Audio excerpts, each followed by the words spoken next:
Hey, good morning. This is Pastor Rick, and I am with Bethel Community Church. I am for him and for his. And I'm just cozying up to my little white bear Santa here a little bit today.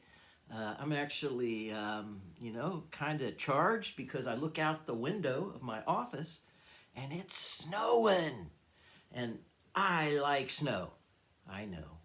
Crazy, crazy, crazy. But I like it. It's white, it lights up the darkness, and it's Christmassy. So I trust you're having a good day. And I know that some of you are still dealing with COVID or just the seasonal stuff, the runny nose and all that. Just take care of yourself, a cup of coffee, hot chocolate, tea, and just rest and do what is right. And may the Lord be with you and us in the days ahead. I want to continue our Bible study series entitled The Hope of Christmas. And let us not take our eyes off of the goodness and the hope that is Christmas. And in this session, I want us to focus on the very personal and specific question that each of us must ask ourselves. And that simply is, will I make room for Jesus? We're going to change our scripture reference today. We've been in Matthew. We're going to go to Luke. In Luke chapter 2, verses 1 through 7, we read these familiar words of the Christmas story.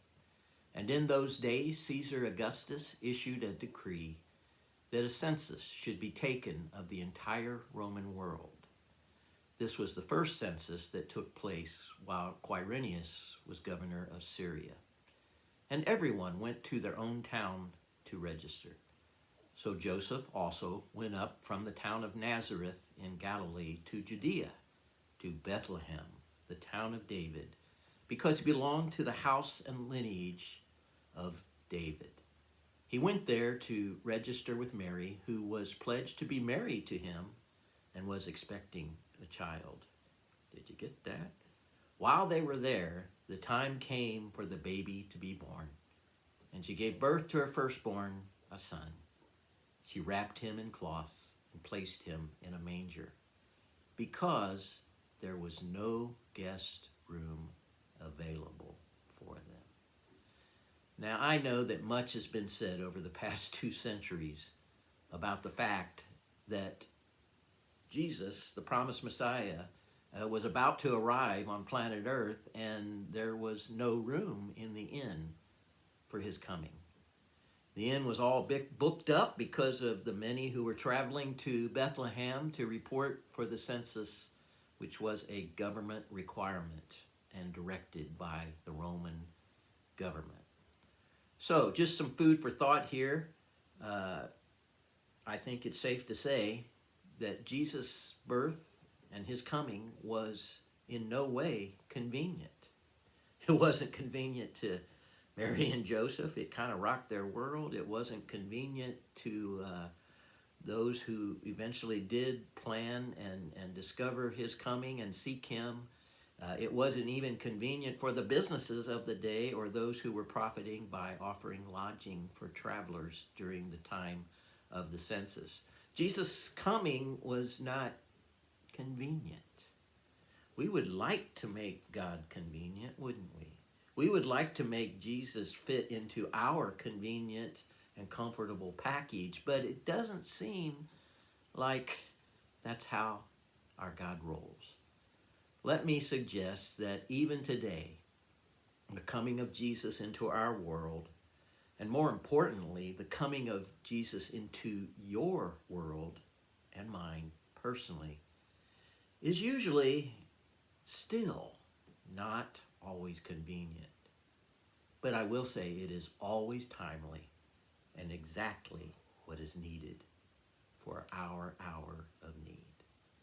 So the question that we must always answer when it comes to considering Jesus, and especially during this Christmas season, is simply, will we make room for Jesus?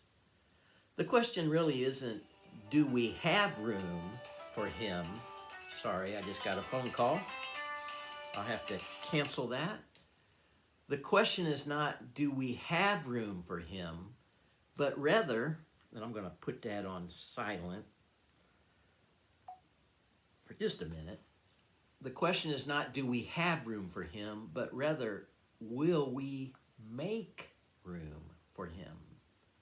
There's a difference. You can have all kinds of room in your life, but will you allocate the available space to be available to Jesus? It is no surprise to you, I am sure, that there are plenty of other occupants of the rooms in our lives. We have plenty of other things to take up our rooms, to take up the room of our heart. We have distractions, we have misplaced priorities, we have worries, we have stresses. And all of these things can fill us up in this crazy world. So the question we must face when it comes to Jesus is simply this: will we make room for him? You know, if we do, we welcome the hope of the world and of our lives. We welcome the reality of redemption and the empowerment of life over death. So let me pose this question, because that makes it a very important question, really. Why do we struggle to make room for Jesus? Well, the answer really for each of us is unique, very personal rather. But let's examine just a few scriptures that speak to some of the core challenges we face in making room for Jesus. The first challenge, I think, is one of recognition. You know, the truth is, we simply do not recognize far too often that he is indeed near and available to enter into our world, into my living, into your living, into our life. We don't even see him coming. Plenty of people did that when Jesus was born in Bethlehem of Judea. Plenty of people who should have known to be looking for him weren't. You know, do you think, just with me, just a speculation here, if the innkeeper actually was tuned into the scriptural prophecy of his own faith, which he was probably a Jew, do you think he would not have found a room, perhaps even given up his own room? You know, he'd have found a guest room somewhere. Do you think if he had actually been aware, if he had actually recognized who Jesus is? My guess is he would have. He would have given up his own room. But I don't know. I can't judge the poor guy. You know, I do know it's truth, though, that we often have Jesus very near to us, and yet we don't even see him. We don't even see his coming. We don't recognize him. A point is made that despite the lack of recognition and the lack of a room or making a room, here you can write this down, you can take it to the bank. Still, the coming of the promised Messiah was not stifled in the least. And Jesus was born and came even in the most meager accommodations that the innkeeper did provide. And my friends, if you are struggling today, if you just make a little room, he's going to fill that space in your heart. What the innkeeper did and was able to come up with was enough. And even though you and I may offer him a stable and a manger to lay in, and that's all we got, he will still take that and begin to live in our lives and occupy there.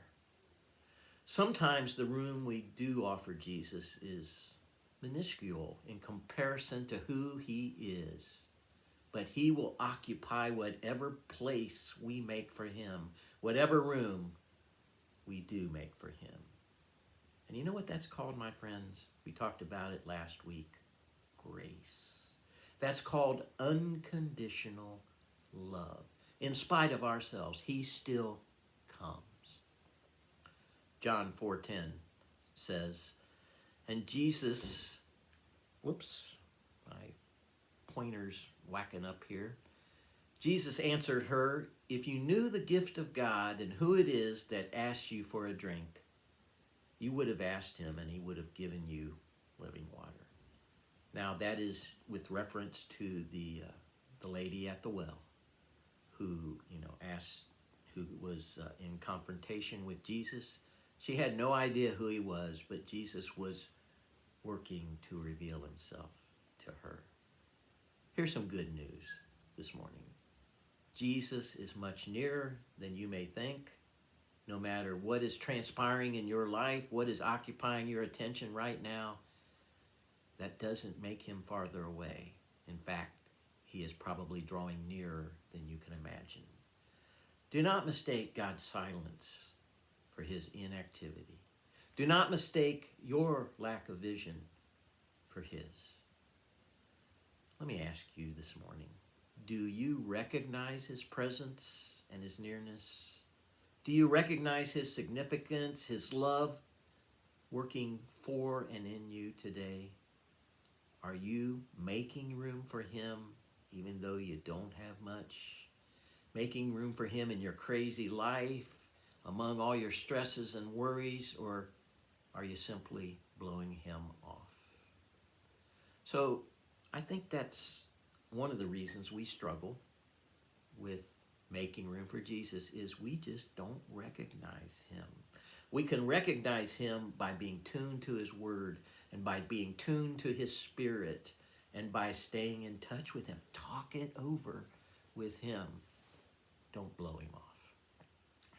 Here's a second reason I want to share with you why we probably struggle a lot more than we should with making room for Jesus. And I'm going to call it the state of being overwhelmed.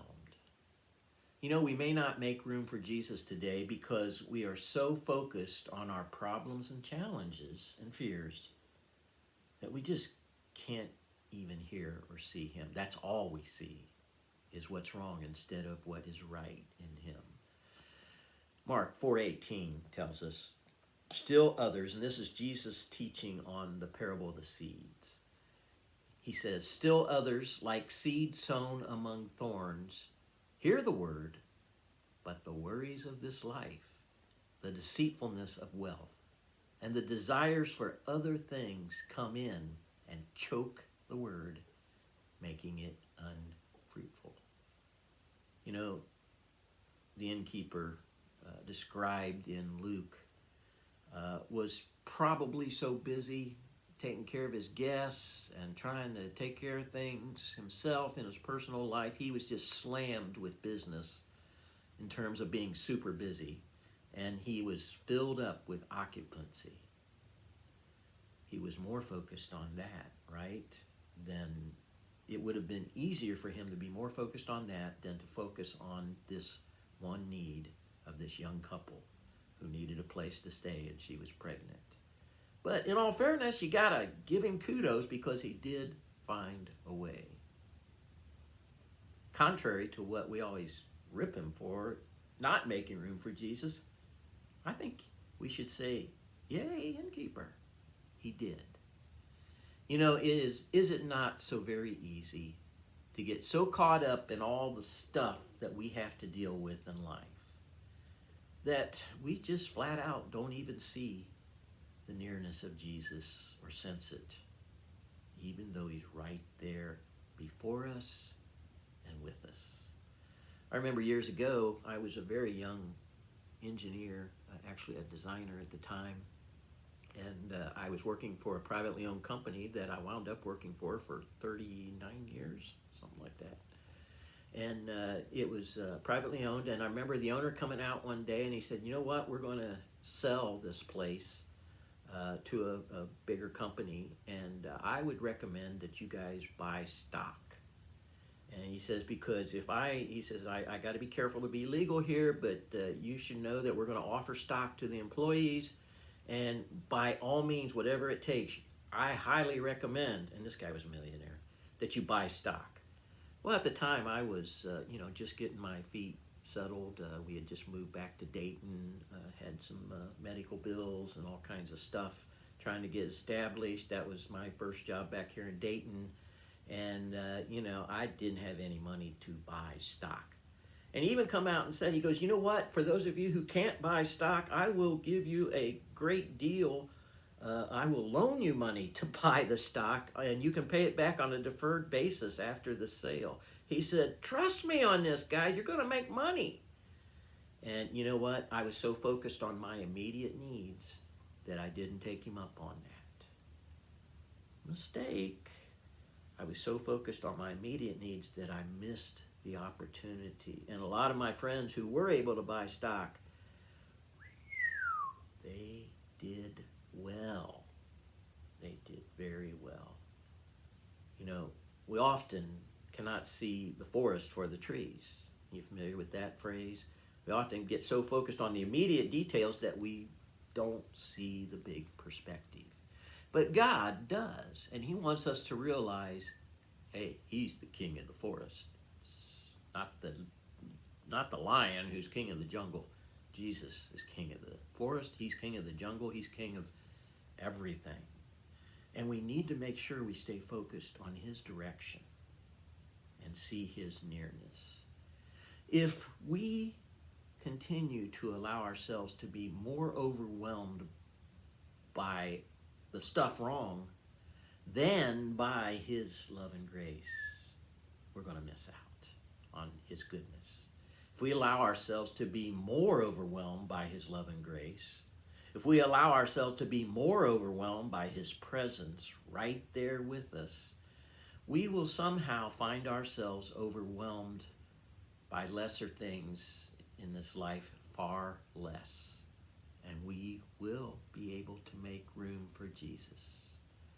As one old hymn that some of you may be familiar with goes, it has the words in it, turn your eyes upon Jesus.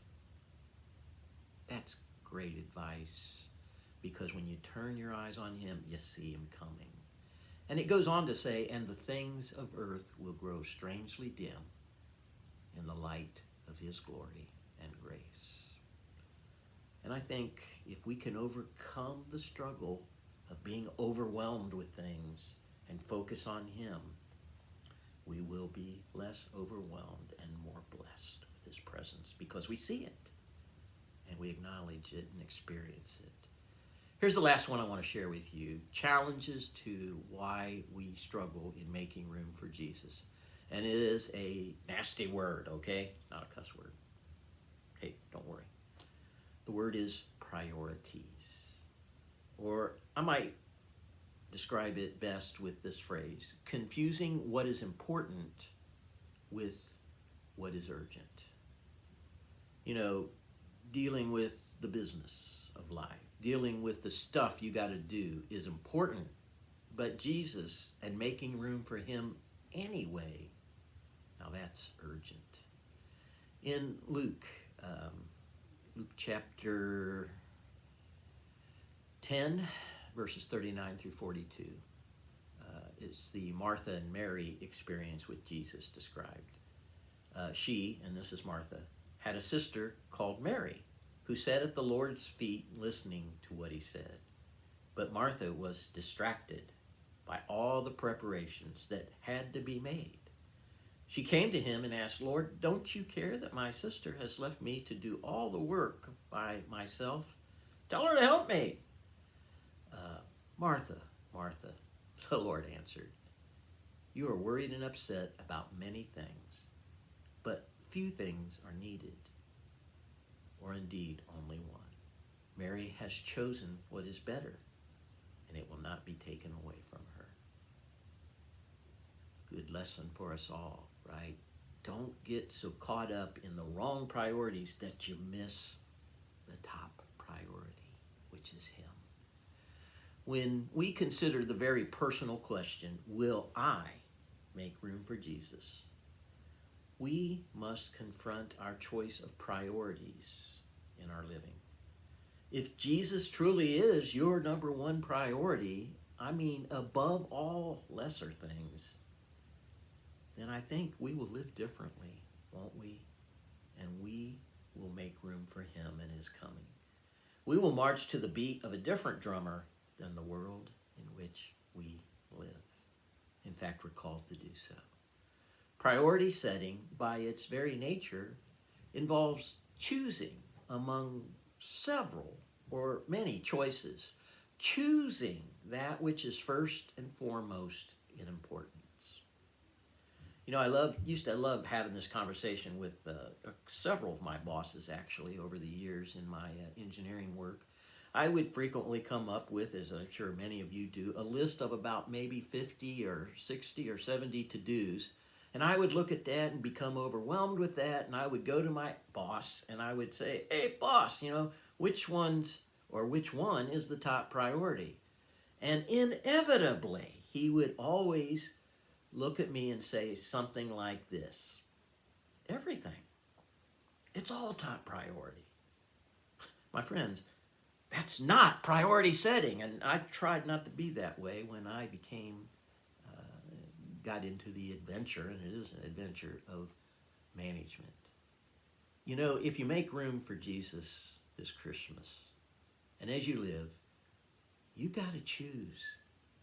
You got to choose him to occupy your heart. You have to choose that he is going to have room in your life instead of other lesser things. Other things beyond him will always be less. You know, our struggle really is that we want both. But God only wants us. We are his top priority. Is he yours? Matthew 6:24 says, no one can serve two masters. Either you will hate the one and love the other, or you will be devoted to the one and despise the other. You cannot serve both God and money. Some of your versions would say God and mammon. Well, mammon is kind of the phrase or word for not only money, but the philosophy of this world, which is my own advancement above everything else. Okay, let's just wrap this up. I've probably been talking way too long, and you got stuff to do. The hope of Christmas is simply this: Jesus has come, whether we make room for him or not. What matters is how we experience him, and whether we will experience the fullness of his blessing in coming, or whether we delegate him off as a side issue because we got other things to do. If we do not make room for him, he can still be found, even if all we got at the moment is very, very meager accommodations. Wherever Jesus occupies, that becomes the throne room of the King of grace and love and justice and new life working in and through you. Would it not be better to give him room in your heart, to make the room in your heart for him, so that he can occupy your heart as his throne room? And it can be the seat of his reign of love and mercy and grace and power and life and joy and hope for a really wacko world, and maybe a really wacko you this Christmas season. Hey, I am Pastor Rick, and I am with Bethel Community Church. I am for him and for his. If you would like to talk, about God's stuff, or just anything, 937-671-5276. May the Lord bless you and help you to make room for him in your heart.